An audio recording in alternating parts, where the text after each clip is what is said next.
रहीम school जाने के लिए तैयार हो रहा था।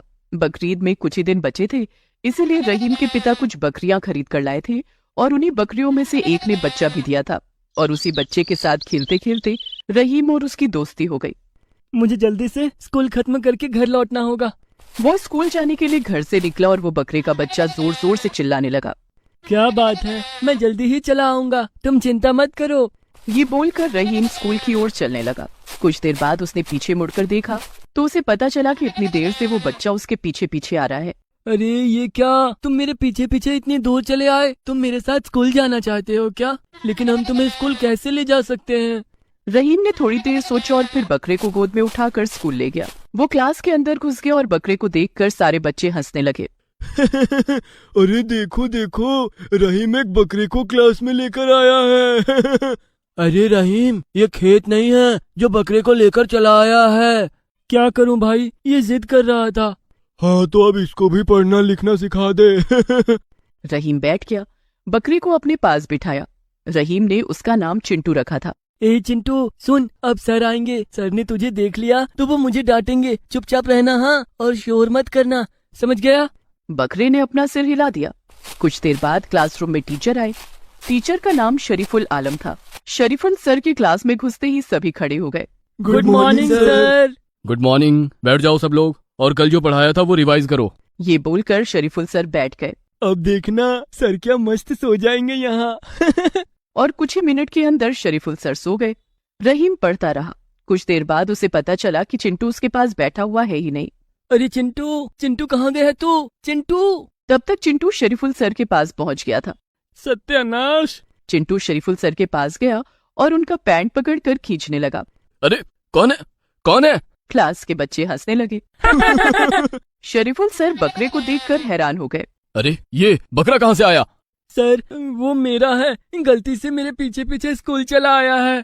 इसे ले जा और अपने पास रख। स्कूल में बकरा लेकर आया है, आजकल के बच्चे। शरीफुल सर ने रहीम को बहुत डांटा, लेकिन मन ही मन वो सोचने लगे। कुछ ही दिन बाद बकरीद है और इस बकरे में टेस्ट बहुत होगा। शरीफुल सर की आंखों में लालच साफ दिखने लगा। स्कूल खत्म हो गया और सभी अपने अपने घर चले गए। रहीम भी घर चला गया और उस बकरे के साथ खेलने लगा। रहीम के पिता आए। क्या रहीम हमेशा इस बकरे के साथ खेलता रहता है? इसे अपनी माँ के पास रहने दे। नहीं अब्बू, ये मेरे साथ खुश है, ये मेरा बकरा है, इसे मैं मरने नहीं दूंगा। ठीक है, नहीं मारेंगे तेरे बकरे को, खुश? अगले दिन रहीम फिर से स्कूल जाने की तैयारी करने लगा और फिर से चिंटू रहीम के पीछे पीछे स्कूल चला गया। और ऐसे ही हर रोज चिंटू स्कूल जाने लगा। शरीफुल सर ने एक दिन कहा, ये बकरा हर रोज स्कूल आता है, लगता है ये इस साल एग्जाम में फर्स्ट आएगा। शरीफुल सर घर गए तो उनकी बीवी ने उनसे पूछा, क्या बात है, बकरीद में और कुछ ही दिन बाकी है, आपने अभी तक बकरा खरीद कर नहीं लाया? अरे इस साल खरीदना नहीं पड़ेगा मोहतरमा। तो क्या आपको मुफ्त में मिल जाएगा? अरे हाँ, ऐसा ही कुछ सोच लो। इस साल नवजात बकरा लाऊंगा, उसमें बहुत ज्यादा टेस्ट है। अरे वाह, छोटे बकरे में तो सच में बहुत टेस्ट होता है, उसे खाकर तो मजा ही आ जाएगा। उधर रहीम उस बकरे के लिए अपने कमरे में अलग से एक जगह बना रहा था। उसके साथ रहीम की एक अलग बॉन्डिंग बन गई थी। सुबह उठकर रहीम ने देखा कि वो बकरा उसके बिस्तर पर सोया हुआ है। अरे ये यहाँ कब चला आया? लगता है इसे बिस्तर पसंद आया है। ठीक है, आज से तो यहीं सोएगा मेरा दोस्त। रहीम उस बकरे के साथ हमेशा रहने का सपना देख रहा था और दूसरी ओर शरीफुल सर उस बकरे को खाने का प्लान बना रहे थे। और इसी तरह बकरीद और पास आ गया।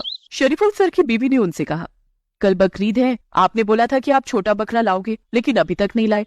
अरे आज लाऊंगा ना, जरा इंतजार करो। शरीफुल सर स्कूल चले गए। अगले दिन स्कूल में बकरीद की छुट्टी थी। रहीम उस बकरे को साथ लेकर आया था। रहीम, कल बकरी ईद है, अपने लाडले चिंटू को जरा संभाल कर रखना, पता नहीं कौन काट के खा जाए।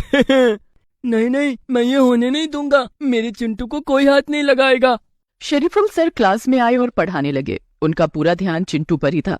क्लास खत्म होने के बाद सभी जब अपने अपने घर जा रहे थे तब शरीफुल सर ने रहीम से कहा, अरे रहीम, जरा टीचर रूम में जा और मेरा पेन ले आ, वो रह गया है। और इस बकरे को लेकर मत जा, टीचर रूम में गंदगी करेगा। रहीम बकरे को वहीं रखकर टीचर रूम गया और तभी मौका देखकर शरीफुल सर ने एक बड़ा बैग निकाला और उस बकरे को उसमें भर लिया और फिर उसे स्कूल के पीछे छुपा दिया। कुछ देर बाद रहीम आया। सर आपका पेन तो कहीं नहीं है। ओह अच्छा, तो फिर मैंने ही ले लिया होगा। ठीक है, अब मैं चलता हूँ, ईद मुबारक। शरीफुल सर वहाँ से चले गए। जाते वक्त स्कूल के पीछे से उस बैग को उठाकर ले गए और रहीम चिंटू को ढूंढता रहा।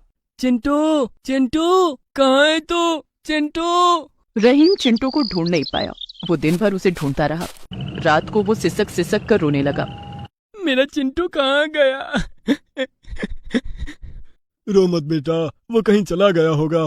नहीं, मेरा चिंटू मुझे छोड़कर कहीं नहीं जाता है। जरूर उसे कोई उठाकर ले गया होगा। रहीम अल्लाह के पास दरख्वास्त करने लगा। अल्लाह, अगर कोई चिंटू को कुछ करे तो आप उसे सजा देना। अगले दिन सभी बकरीद की जश्न में लग गए, लेकिन रहीम का मन उदास था। उधर शरीफुल सर बकरे को काट कर खा गए। आज तो मजा आ गया। सच में छोटे बकरे में बहुत टेस्ट है। उधर रहीम रोते हुए दिन भर अल्लाह से दुआ मांगने लगा। अल्लाह, आप उसे सजा देना, आप उसे सजा देना अल्लाह। अगले दिन सभी स्कूल पहुंच गए। रहीम दुखी था। क्या बात है रहीम, आज चिंटू तेरे साथ नहीं आया? रहीम ने सब कुछ बताया। सभी बहुत दुखी हो गए। इतने में शरीफुल सर क्लास में आए। अरे रहीम, ईद अच्छा गया ना? तेरा बकरा कहाँ है? शरीफुल सर ने जानबूझकर ये सवाल किया। रहीम ने कहा, परसों से वो मिल नहीं रहा है। लगता है किसी ने बकरी ईद में उसे कुर्बान कर दिया। लेकिन अल्लाह उसे सजा देंगे। जिसने भी मेरे चिंटू को खाया होगा वो कभी बात नहीं कर पाएगा। वो बकरे की तरह ही बात करेगा। ये सुनकर शरीफुल सर बहुत जोर से हंसने लगे, लेकिन उनके मुंह से बकरे की आवाज निकली। मैं सभी चौंक गए। अरे ये क्या, सर क्यों बकरे की आवाज निकाल रहे हैं? मैं अब जाकर रहीम को सब कुछ समझ में आया। सर, इसका मतलब आपने ही मेरे चिंटू को खाया है? मैं क्लास के सभी बच्चे मिलकर शरीफुल सर को भगाने लगे।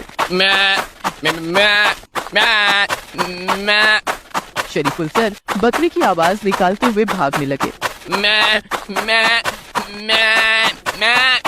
अपनी खुशी के लिए किसी को मारकर खाना अच्छी बात नहीं होती है। आज ये शरीफुल सर को पता चल गया। वो और उनकी बीवी फिर कभी बात नहीं कर पाए, बस बकरे की आवाज निकालते रहे और इसी तरह उन्हें सजा मिली। रहीम को अपना बदला मिल गया। इसके बाद से वो हर एक बकरे को अपना दोस्त बनाने लगा और खुश रहा।